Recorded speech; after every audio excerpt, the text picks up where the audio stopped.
wannabes and creators, and welcome back to another episode of The Business of Art, the podcast that attempts to demystify business for artists. And my voice is shot today because I just finished Long Beach Comic-Con, and I did 3 panels, and I sold all weekend. It's been a busy couple of days. The good news is, for the first time, I actually recorded all of the panels that I did. And over the next few days, this whole week, Monday, Wednesday, Friday, I'm going to interlace our normal shows. Now that we're back, now that there's no more Kickstarter tips, I want to see another fucking Kickstarter tip again, ever. And so I'm going to interlace our normal shows with the 3 panels that I did, raw audio. And it makes sense to start with our Crush It on Kickstarter panel. And then tomorrow, I'm going to do my wrap-up of all things Kickstarter from the previous campaign. And then, don't want to talk about Kickstarter again for months. I've given plenty of Kickstarter advice on this podcast to last years. We're going to move on to talk about how to sell your soul and how to make a living doing what you love. And I can't wait for that conversation, because that can last, and that can be effective, and that can be helpful for anybody. Before we get into this live edition panel, I want to make sure that you guys are aware. I don't know if I already announced this, and this is a rehash, or this is an announcement, because I've recorded a lot of episodes in advance. But we have a new sponsor for this show. That sponsor is still me, and it's a new course that I've put up on Teachable. And it's every hard lesson, every ranterlude, everything that's not an interview from this podcast from the first 100 episodes of its existence. You're wondering, why would you do that? That seems like a lot of work. And it's because we all know that my archives are janky.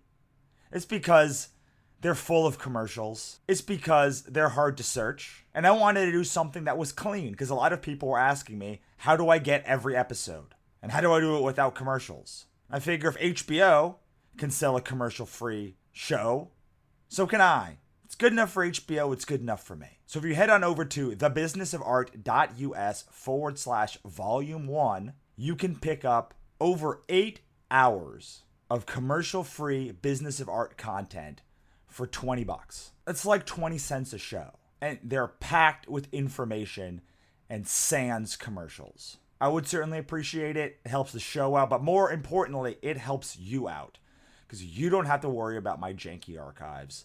You can just go to the ones that you want. It literally just starts. All the bullshit I'm doing now, there's none of that. It's just episode. So that's 70 plus episodes, over 8 hours of content for just $20 if you head on over to thebusinessofart.us/volume1 today, or tomorrow, or in 3 weeks. Whenever you get sick of going through my archives, frankly, or sick of hearing all of these bullshit commercials. All right, with that being said, let's get on with the panel, which is actually a workshop. It's just me talking about Kickstarter and how to build an audience for an hour with a very small, devoted group of people. Let's not get it twisted. The audio here is pretty janky because it's live and I was using my phone. If you listen to any of our live shows, you know how janky the audio can get. However, there's a ton of value here. So if you can't get over the kind of echoey, far away audio, that's all right. Just come back for the next one, where audio is slightly less janky, but still kind of janky. However, if you can get over the fact that it kind of sounds echoey, there's a fuck ton of value in the next hour. All right, me, take it away. Tell us how to crush it on Kickstarter. This is why I like this particular panel. What I do is I was on your side of the table. Well, not literally the two of you side of the table, but usually like several other people. And I was at Comic-Con. I remember I was at a Comic-Con and Brian K. Vaughan was doing a panel, like his stuff. Hello. Kickstarter? Yes. Yes, come. Oh, awesome. Oh. I thought it was going to be late. Sorry. How are it's you? all right. Come in. Good. Tom Figueroa. Russell. Thank you for sharing the knowledge. Thank you. Yes. Now got more people than I expected. So I went to this panel with Brian K. Vaughan. There was a speaker spotlight. and no one was there. I was like, this is like Brian K. Vaughan giving you all the knowledge like that he's downloaded, literally downloading knowledge. And my big thing is, if a person 20 years ago had the access to the knowledge that you have today, they would fucking kill for it. Like they would literally like, so if I could say, hey, so every successful artist who's ever existed, I can give you the exact blueprint of how they all did. You can have the data, you can mine it, and find out exactly all the commonality data points of how every successful company has ever existed. And it's free. All you gotta do is some work. They would be like, of course, like, what the fuck am I gonna do that? Like, this is what I wanna do with my life. So of course, that's, and so when people, want the hello again, Sure. we're good. Okay. When people go to the mindset, which is important, like 80% of what I do is mindset when it comes to like teaching people how to think of their art as a business. And that's because the nuts and bolts are not only boring, but and step by step and formulaic, but if you don't have the mindset of, I want to treat this as a business, I'm ready to do it and I'm ready to be successful. If you don't have that mindset, then I could give you all the process stuff. Like I can tell you how to do a pitch right now. So I am going to do Crush It on Kickstarter. My always preference is if we can just do a question and answer, because it's usually a small group. I know you have a bunch of questions, but I do have some prepared material. I really prefer not to use it because it is very generic. It's like provide value first. I would rather talk about what you guys are facing now. But we are all writers or creators. Generally, we are a little more introverted than everybody else. So if you guys are not comfortable asking questions and having that sort of dialogue, I'm happy to do my boring slideshow.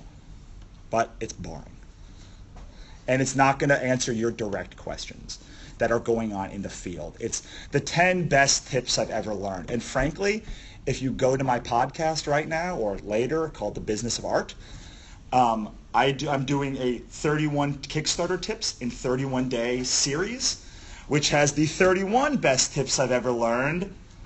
So it makes really no sense. Hello. Are y'all set? Yep, absolutely. Do you have any video you ready? Nope. Okay. Well, I hope not. So it's literally 3 or more than 3 times more information than this panel is that you can find right now. So what I would like to do is answer any questions that you guys have on Kickstarter specifically, but then if you ask questions, I would like to bring it out also to how you can not just use Kickstarter as a way to raise money, but also as a way to build your business, which is really where Kickstarter started clicking for me. To me, Kickstarter is business 101 for creatives and hippies who hate business. It is the best way to learn the mechanics of how an online business operates.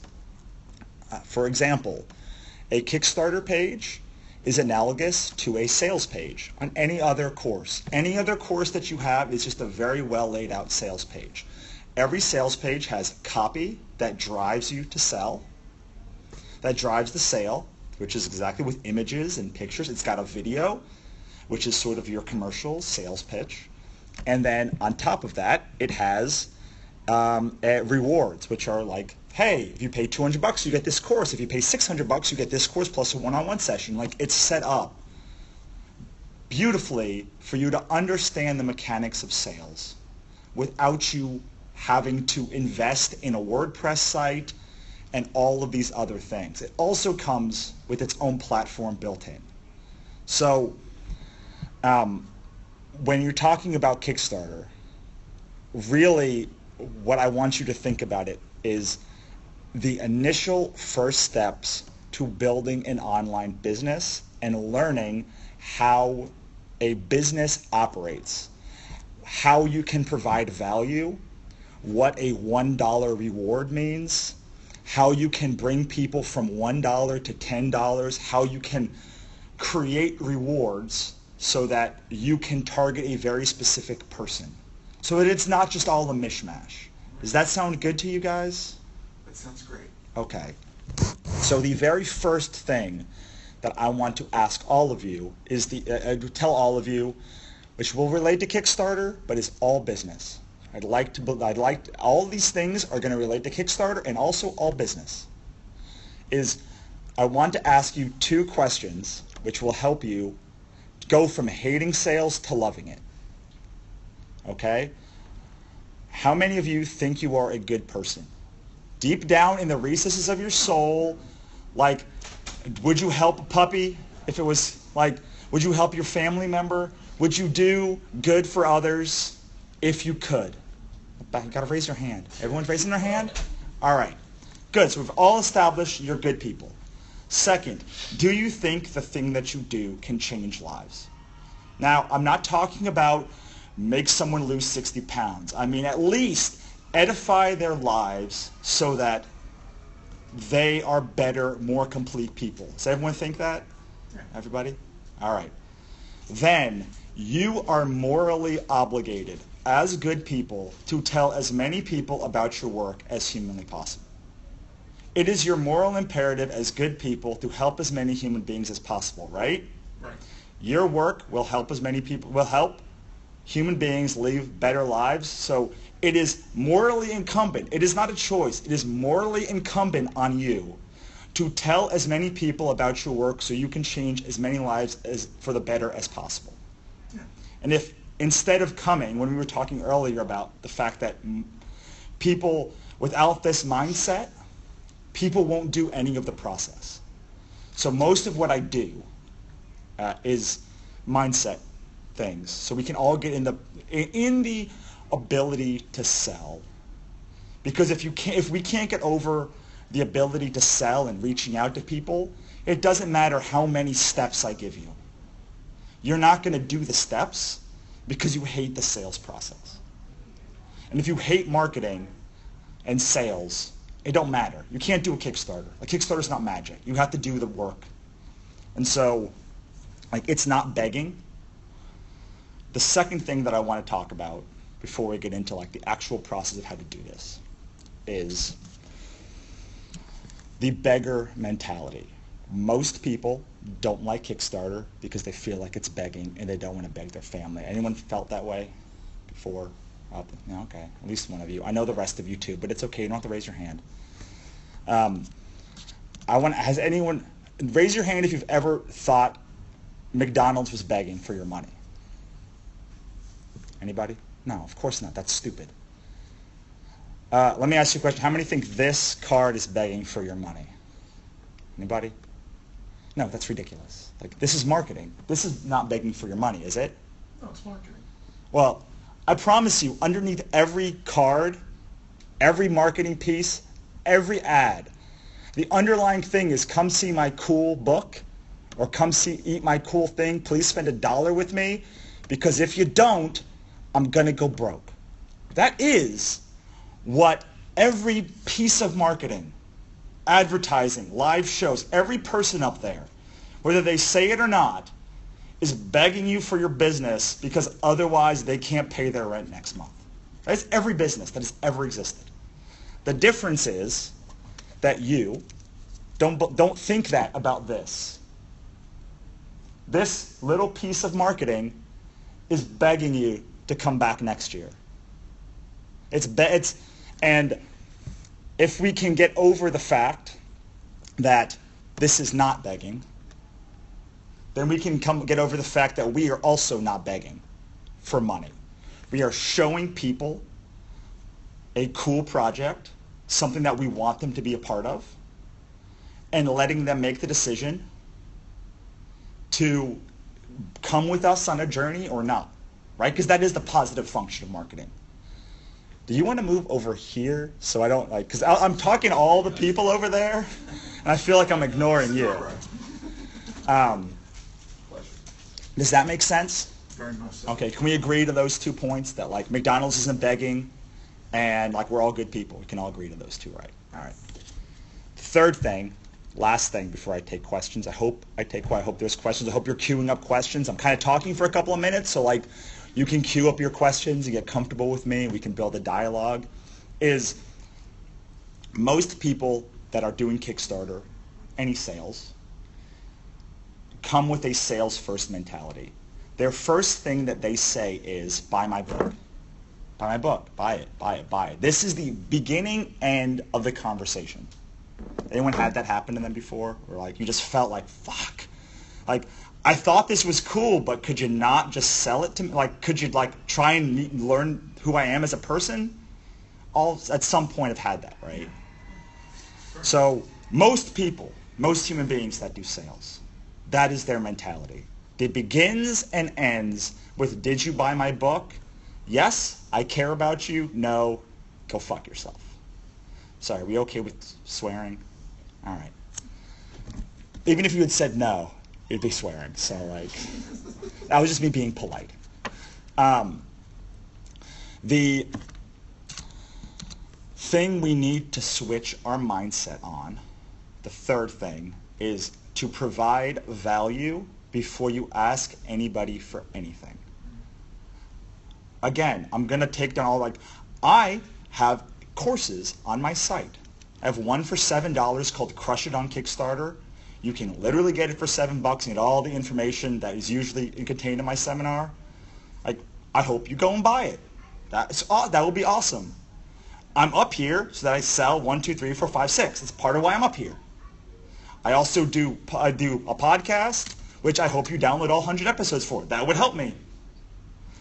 However, that is not the end goal. The end goal is to deliver value. And by delivering that value, I build empathy so that people know, like, and trust me with no hope, with no expectation that you guys come to my booth and buy my books or do. Like, I don't expect that. I would like it. It'd be nice. But I know that if enough people start at the top of a sales funnel and you go do things the right way, you provide value, you treat people like a human being, then at the top of your funnel, enough people will trickle down to the bottom of your sales funnel that you will make sales. And you will feel good doing it. Because if at the end of this I say, so the thing is thebusinessofart.com/Kickstarter course, I'm going up to my booth. If I do that, I feel justified. I feel like I've given you $7, even $20 or $30 of value. I feel like that. In fact, I feel like I've given you hundreds of dollars of value.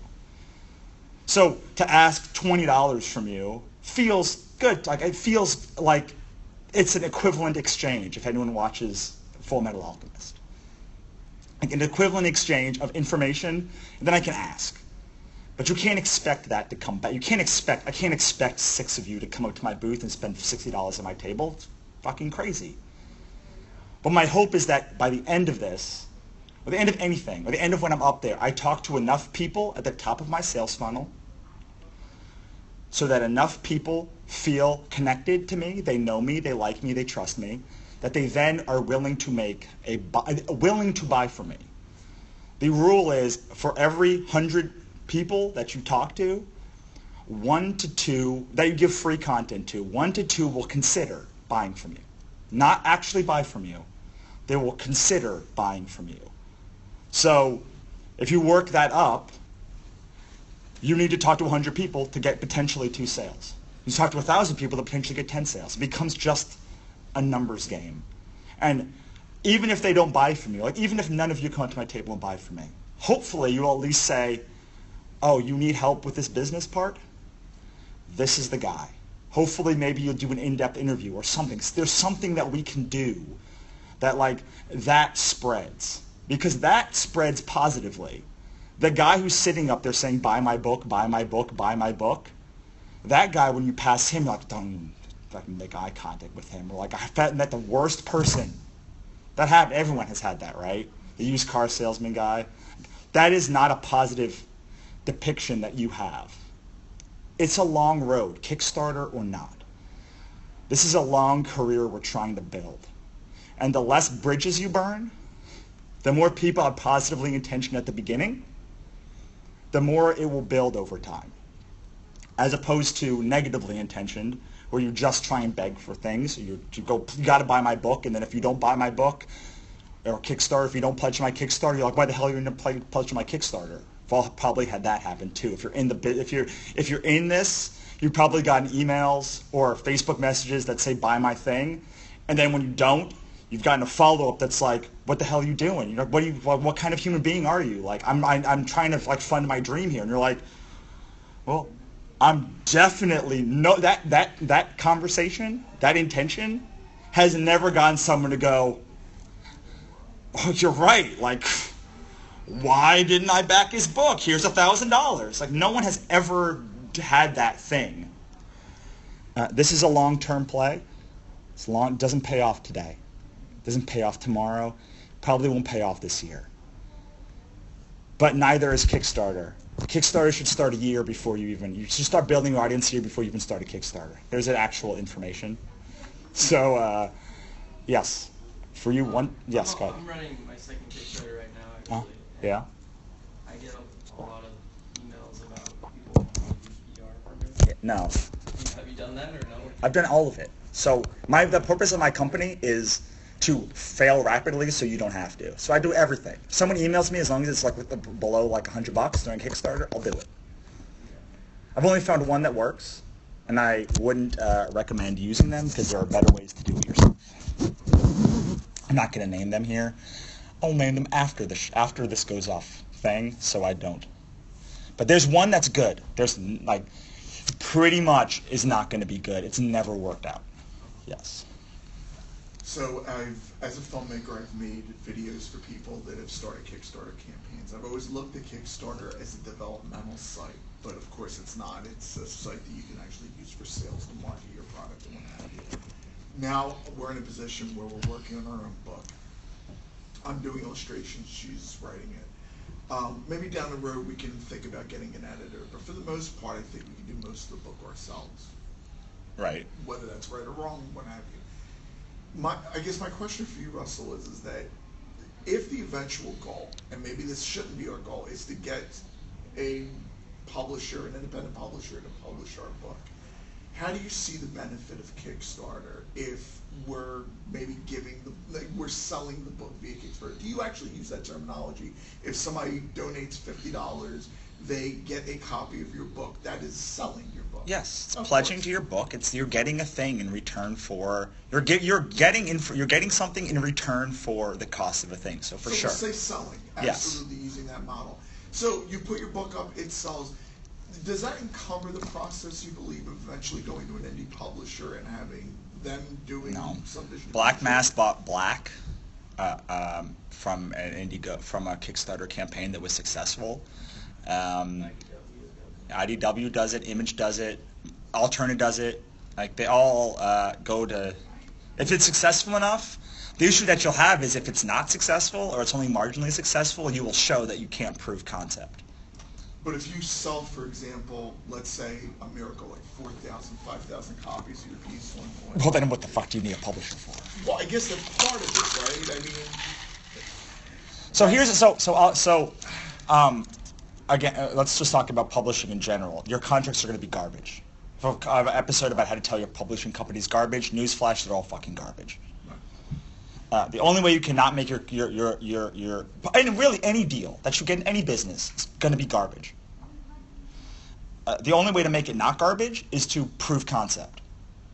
So if I give you a contract right now for your book, I'm going to take 90% of your book and give you a 10% gross. That's generous. Usually it's 50% net. So we can talk about like the difference, like net versus gross if you want to later. But the only way to get better than that is for you to say, yeah, except I sold 3,000 copies. Right. And then I'm like, oh, you hand sold 3,000 copies? Well, if I put this on Diamond and all these things, I probably can do better. I would not, if you're looking for an indie publisher, submit to Diamond and Amazon and all those other things, because then you're like, well, now you've saturated the direct market. Right. But if you can sell 1,000 copies of a book, why would I not want that? Why would I not want a book that's already proven successful? And this doesn't happen just with Kickstarter. This happens, Amanda Hawking, do you know Amanda Hawking? Sure. So this happened with her. She was super successful on Kindle, and someone gave her, I forget who, Simon & Schuster, I think, gave her $1 million advance on her next book because, like, she proved success. So the only way to get a better deal in anything when it comes to an established company is to prove success. Because if you came to me and say, I want 15%, I'd be like, who are you? Right. What can you raise? What have you proven in the past? That's the only reason. It's the only reason Brian Michael Bendis gets a good deal. It's the only reason that, like, Brian K. Vaughan gets a good deal. Because they can say, well, here you go. Here's Why the Last Man. Like, give me a good deal. And they're like, oh, well, that sold this side. I'm not sorry, man. I'm not like looking over that way, But John. you already told me I didn't have to listen to this anyway. Well, I changed it because all the people are very kind to let me talk about all business building instead of just Kickstarter, how it relates to everything. So does that make sense? No, and I don't want to monopolize the conversation. No, please. I guess basically the idea that I'm saying is like, then let's say you sell 4,000 copies via Kickstarter, and you're going to make your next book. You know, can you see it as a long-term staying in Kickstarter as being your primary funding source if you want to remain in the business of making? Jimmy Palmiotti, I won't say that's his only funding source, but he uses it for all of his books. Okay. I mean, Pebble uses it as a pre-order platform. So here's the thing. If you're using it as a pre-order platform, yes. Okay. So pre-order platform is what every publisher's ever used. Hey, I want to see if this thing's viable.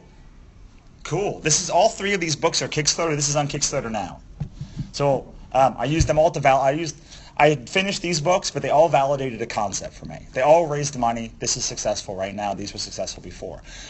This one raised $5,400 from 160 backers. I've sold almost 1,000 copies of it. I've got about 50 left. This one raised $8,500 from 300 backers, and it's only been out for a year or less, and it's done about 600.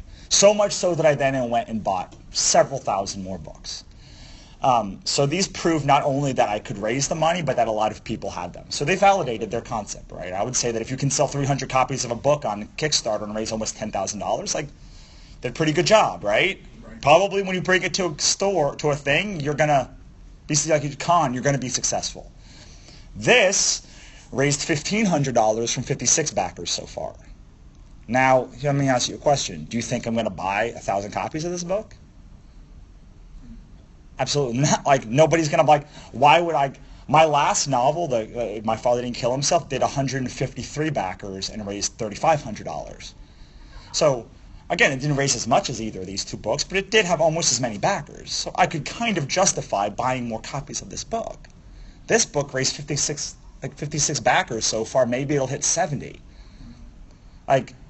So I use it as a validation concept multiple times. So I think that if you're not using it if you're not using Kickstarter to validate your process multiple times, then you have to use something.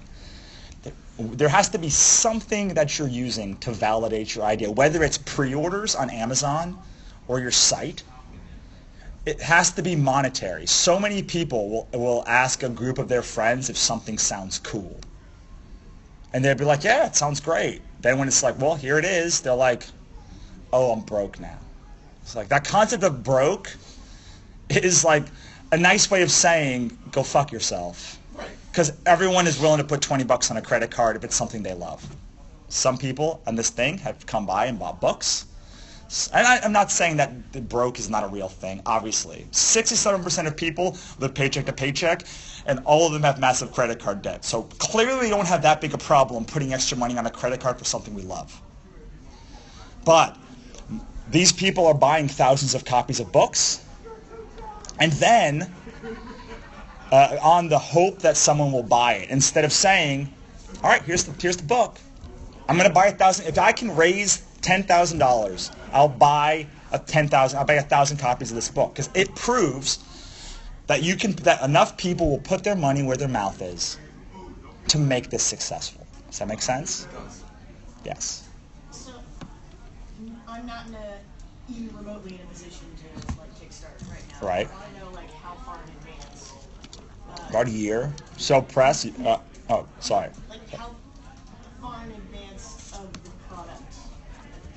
Should you Like, finish? Yeah, 'cause, like, let me just, for example, like, if it's made in black and white, like, if we get this Kickstarter to this goal, we'll make it in colors, something like that. So, how is it like a single issue? Yeah.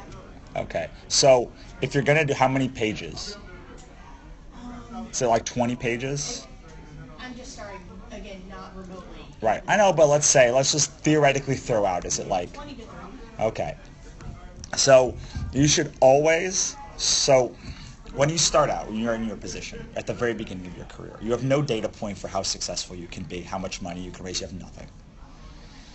You should always start raising with something you think you can raise. So I always $300, $500. Not because I think that like you can only raise $300, but you don't want to do $10,000 first.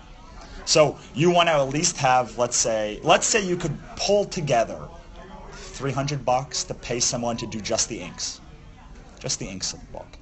And then you can get, like, if you can do 500, you can do black and white. 1,000 you can do color. That would allow you to test how much you can raise and how successful a book can be.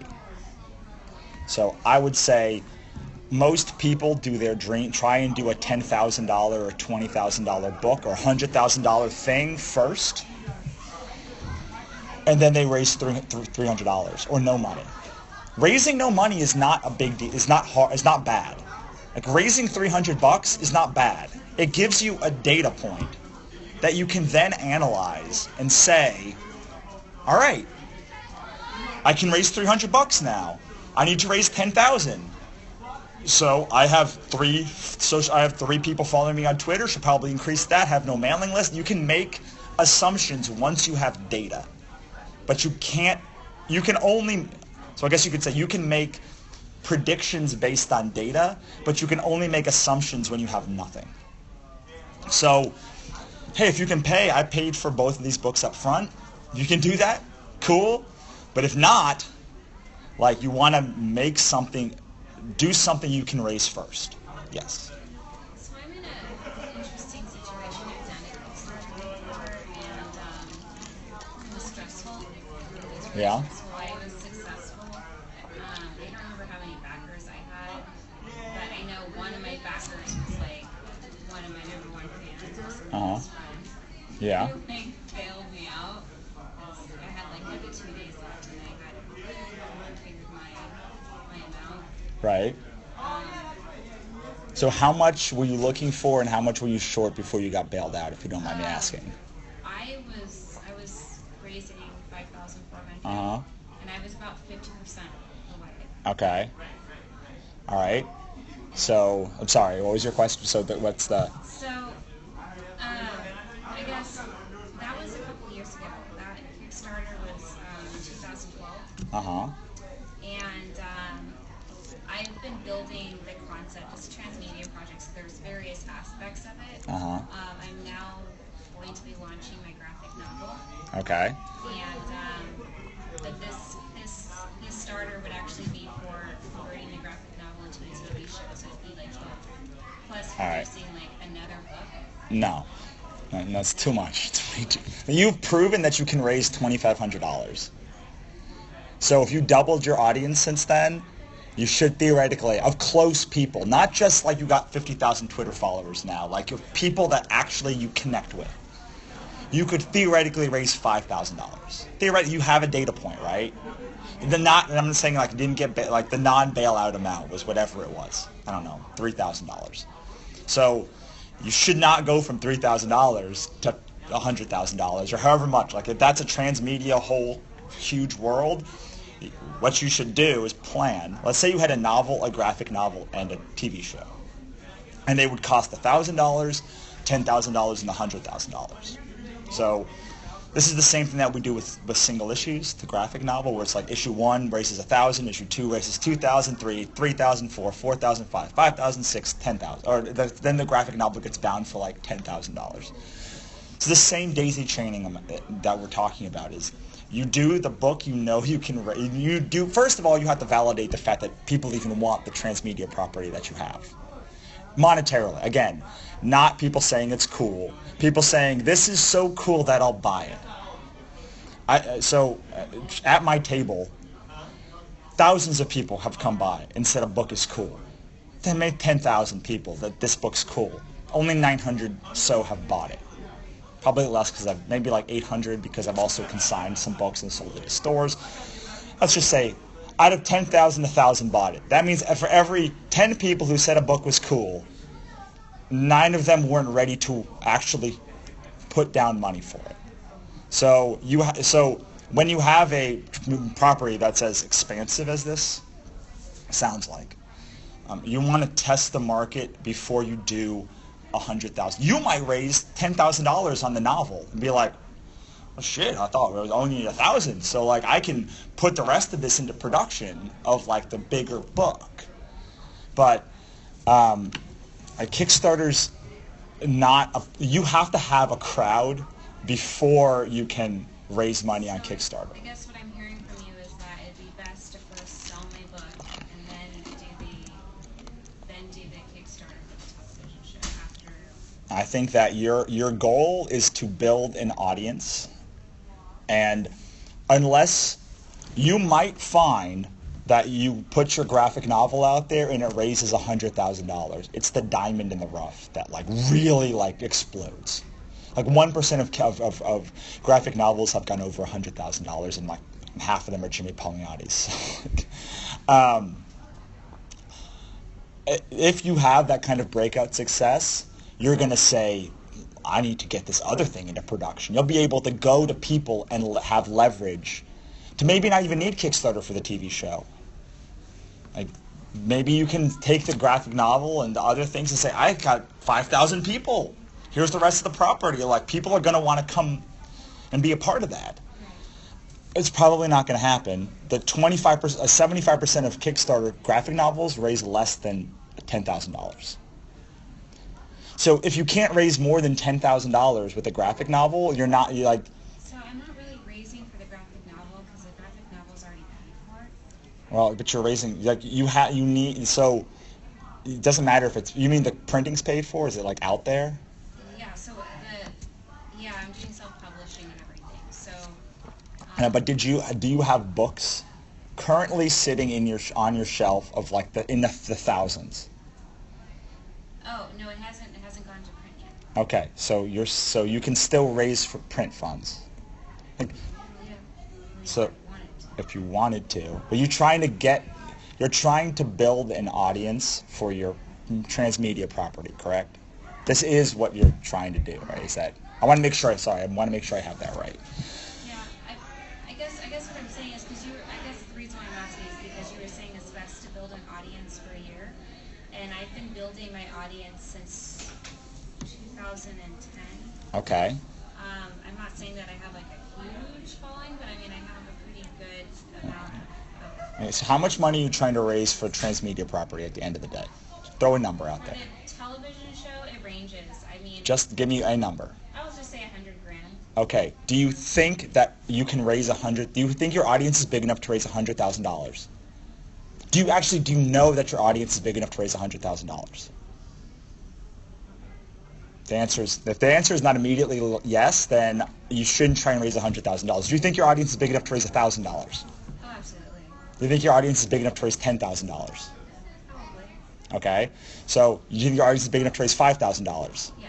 All right, so that's your benchmark. The benchmark is something you're sure you can use, and then you find a project that you can do within that amount of money. If the project is bigger than that, awesome. Like you have now very well validated your project, your concept, right? We can all agree that like that's. If she says she has $5,000 and it raises $50,000, like shit, that's a pretty successful project, right? If you raise $5,000, you're like something is wrong. Either my message and delivery is wrong or something is off here. I need to figure out, is it my audience? Is it a project that am I targeting the wrong audience? Because that might be it. Like you might think that your audience is middle-aged housewives, and it's really like 17-year-old like goth kids.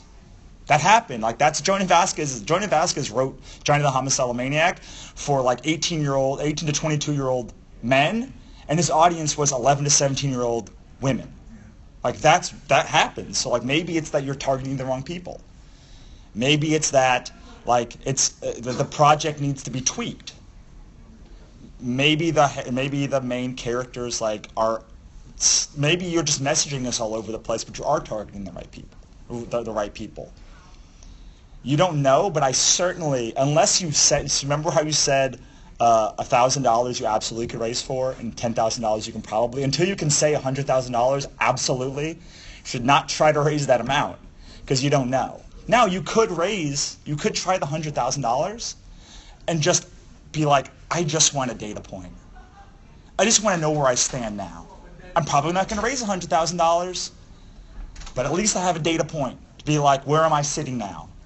Like, you're doing it not expecting to, like, that's a lot of work to do to not expect to raise, but at least it gives you a data point. Is there a stigma attached to that? Let's say she wants to put a $100,000 Kickstarter in and it fails. Do you feel that you're stigmatized on Kickstarter by having a failed project? I don't think so. I mean, unless you raise nothing. But like, it's just a lot of work to go through, as you can know. So I'm actually going to probably do Indiegogo. Okay. Well, and I'm pretty good with whatever I get. right. So that's what the plan was. Cause Right. The Kickstarter was a little stressful. Well, it's the same. It's the same situation. I know, but the Indiegogo, at least whatever you raise, you get to keep. Right. Except that's very stressful. Like, I tried for this book, I tried to raise $8,500 and I raised $1,500. Well, guess what? All those people still needed a book. They still pledged for a book, so like, now I'm stuck without the money that I needed, and stuck still having to fulfill people or give back 10%, because Indiegogo takes 10% of including everything in fees if you don't raise. So if I wanted to refund all the money, I would have been out an extra $150. So that is equally stressful, because if you raise $10,000 but you need $90,000 additional dollars, you still got $10,000. What do you do with that $10,000? Like, they pledged for a thing.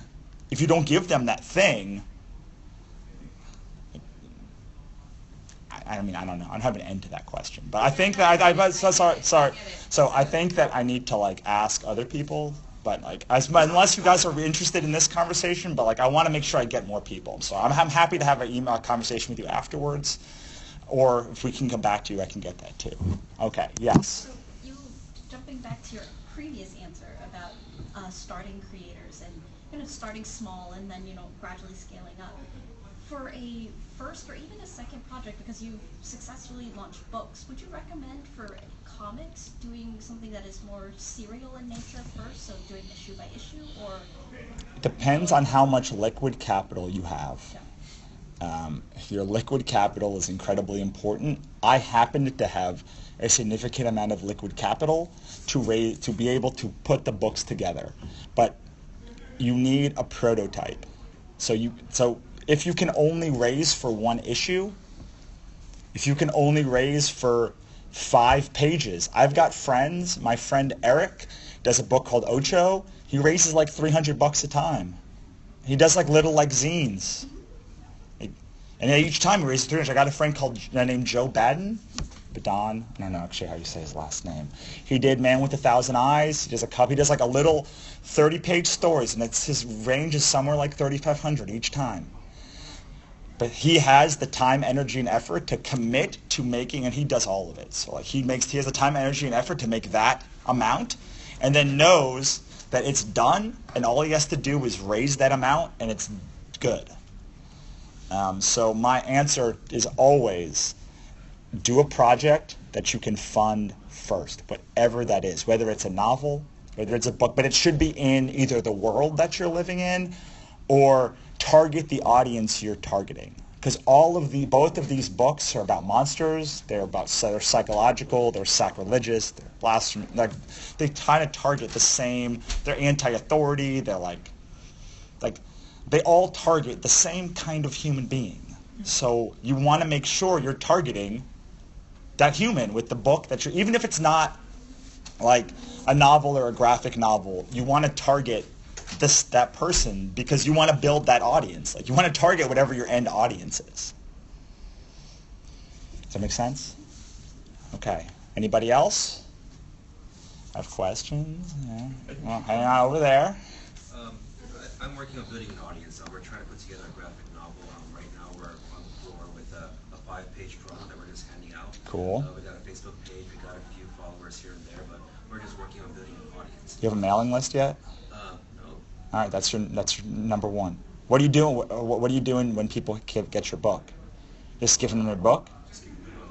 Yeah. And then So subscribe either on we're on September. yeah. See that word, hope, is a very dangerous word.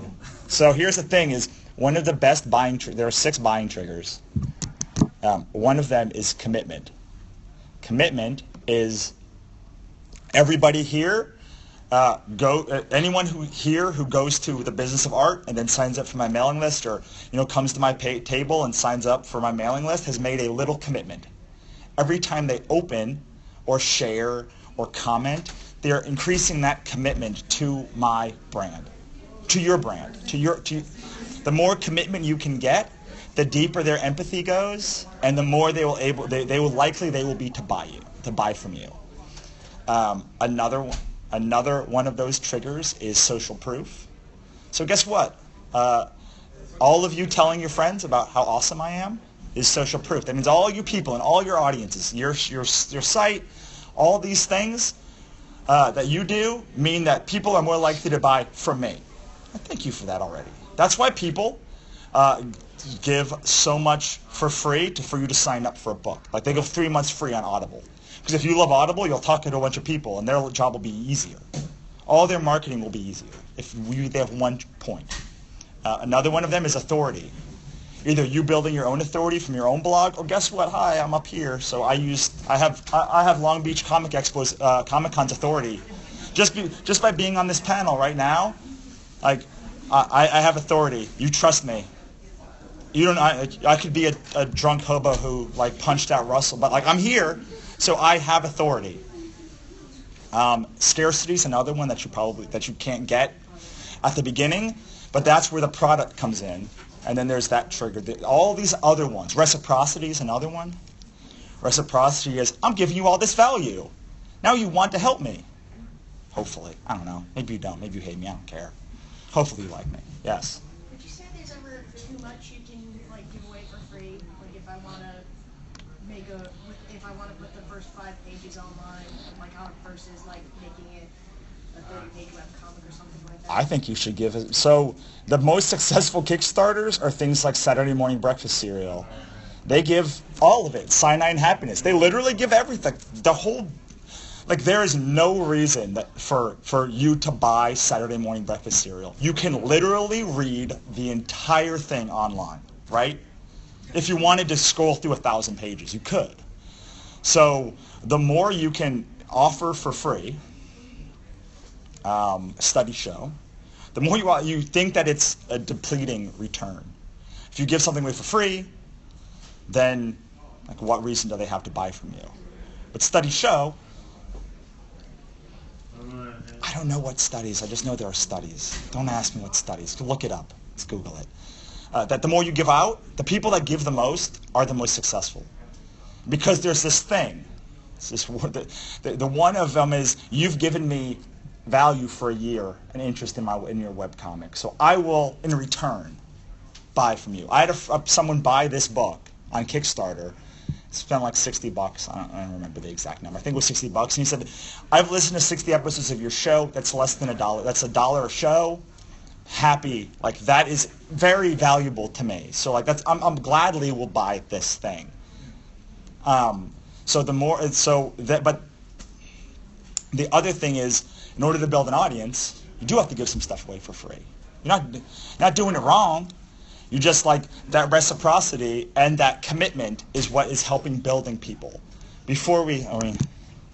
Almost 5 minutes left. So when you come to my table, I do 2 things immediately. As you're walking by my table, which is I ask you, do you want to see a cool comic or do you like murder? I ask you a question.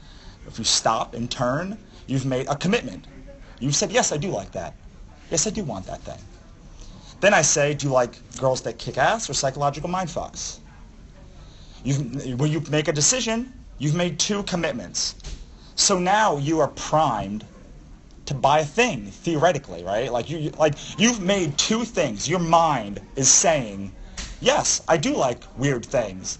Yes, I do like, this is the kind of thing that I'm into. And then at the end, I say, what do you think? Is that cool, right? You say, yes. So now, I don't even have to really say anything at that point. Like, I do say the book's 20. And like, if they say, I'm like, well, is it because you don't have money today or what the deal is, and try and give a deal and make a thing? But your brain has already agreed for me that 3 times that you want this thing. It is the thing that you like, and so you should buy it. Like, your brain is already doing that stuff. Just like with a commitment. If I get this thing for free, it has no value.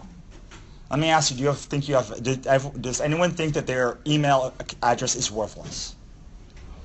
Of course not. No. Everyone has value for that email address, right? Like, they don't want spam. So if you now say, I'm going to give this to you, but you have to give me something valuable too. You have to give me your email address. You are assigning value to it. And by assigning value to it and giving it away, you are saying that person is saying, yes, this is valuable enough to get to for my email address. It's not a lot of value, but it is tacitly saying, yes, you can come to the most sacred place I have online, which is my email box. So regardless of whether you want to have an a mailing list or not, the buying trigger, it is triggering you to buy more things. Now, I got to get out of here, but I have 2 more things to ask you.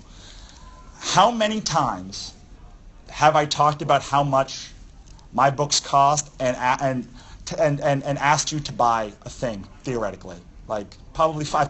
I've told you how much my books cost 3 or 4 times. I've told you to come up and see me. You've all still stayed here, which means you're not disgusted by that. Yeah, has anyone felt that they were being sold to or that I'm begging you? Has anyone felt like I'm begging you to come up to my table after this? It's okay, you can raise your hand if so. Look at you on the fence.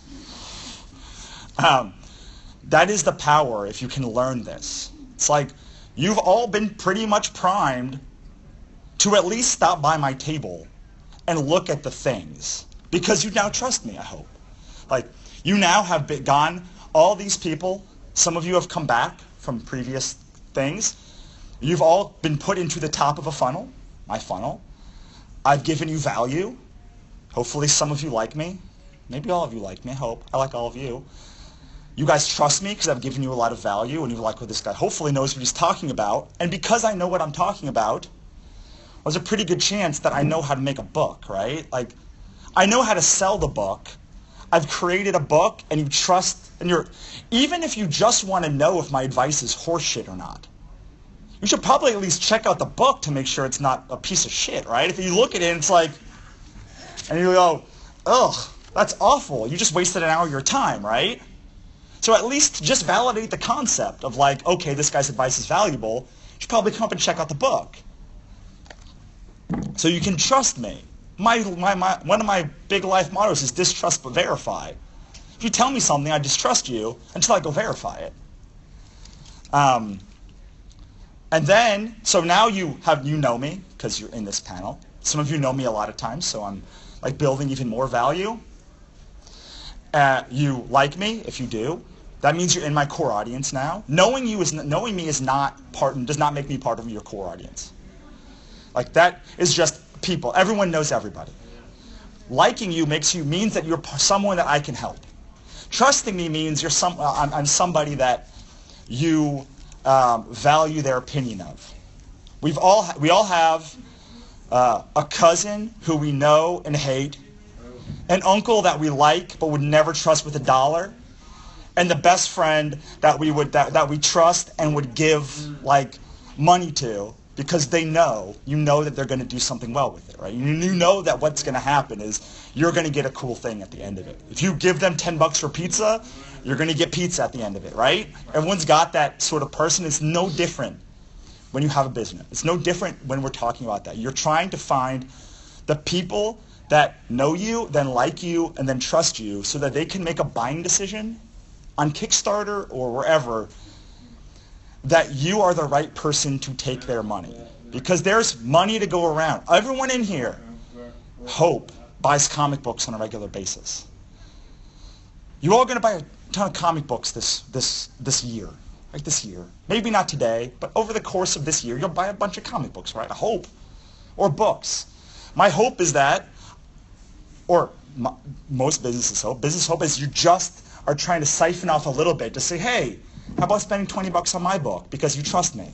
Yes. Where's your booth? So my booth is C2. You can get if you sign up come up there and sign up for my mailing list, you get a cute little button.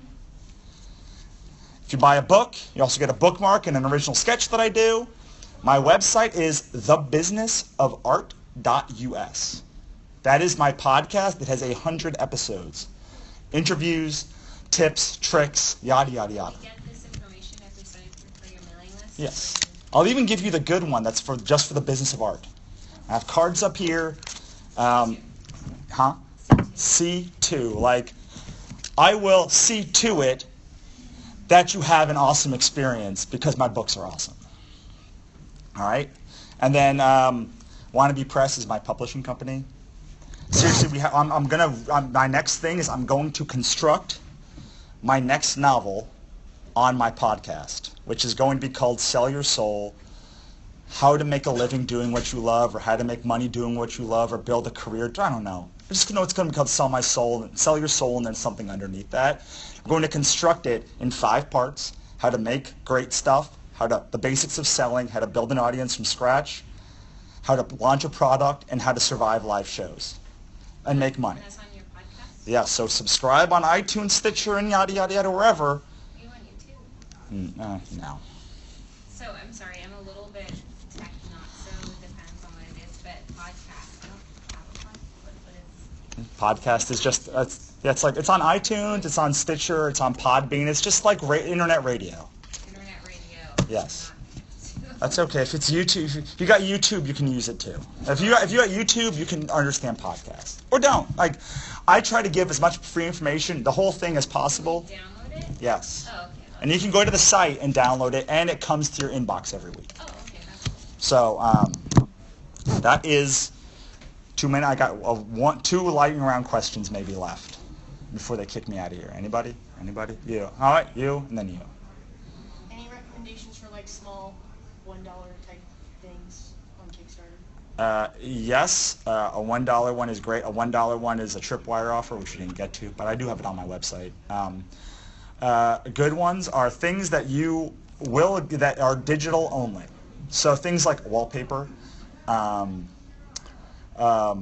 a copy of like an ash can that you've already made, like the first 2 pages of your novel if you're doing a novel. Like something that you're going to give that you don't have to do any additional work on, but that someone gets value from. Because it's all about providing 10 times value before someone will consider buying from you. Yes, you. Activistic audience building in Kickstarter. I mean, if this is someone who wasn't in your initial audience, how effective is Kickstarter in gathering an audience for you? For comics, it's great. For publishing, it's shite. The worst. Oh, I love Kickstarter, but like, there's 150 comics going right now, and almost all of them are pretty good. You can get there and say, like, it's pretty good ones. There's 450 publishing ones. They're 90% garbage. Like, my friend is planning for his next Kickstarter, his first novel one, and not comics, and he's like, look at this bad Kickstarter. And I was like, this is a pretty good one. Let me show you some real bad ones. Like, no picture at all, just white or text. Huge blocks of stuff, like just like so bad that it makes sense why there's no community around it, because you can literally scroll for 5-10 minutes and get nothing but garbage. And it doesn't matter that the projects are bad; they're just created poorly. And if you guys are doing yours right now, I used to charge about $1,000 for this thing called Kickstarter University that was a massive failure. I put it into a course called Crush It on Kickstarter, which I sell for $200, but when I go to cons, I sell it for $7. It's at thebusinessofart.us/Kickstarter course. Thank you, me. You sold that better than I could have. So I'm just going to leave it there. Wannabes and creators, I hope that you got a lot of value out of this episode. If you did, please subscribe. This is just the beginning of a bunch of awesome stuff we're doing for the rest of this year. You can do that on iTunes, Stitcher, Google Play, or pretty much anywhere else that you get your audio for podcasts, as opposed to your audio for music, I guess. Thank you so much, Wannabes and creators. I will see you next time.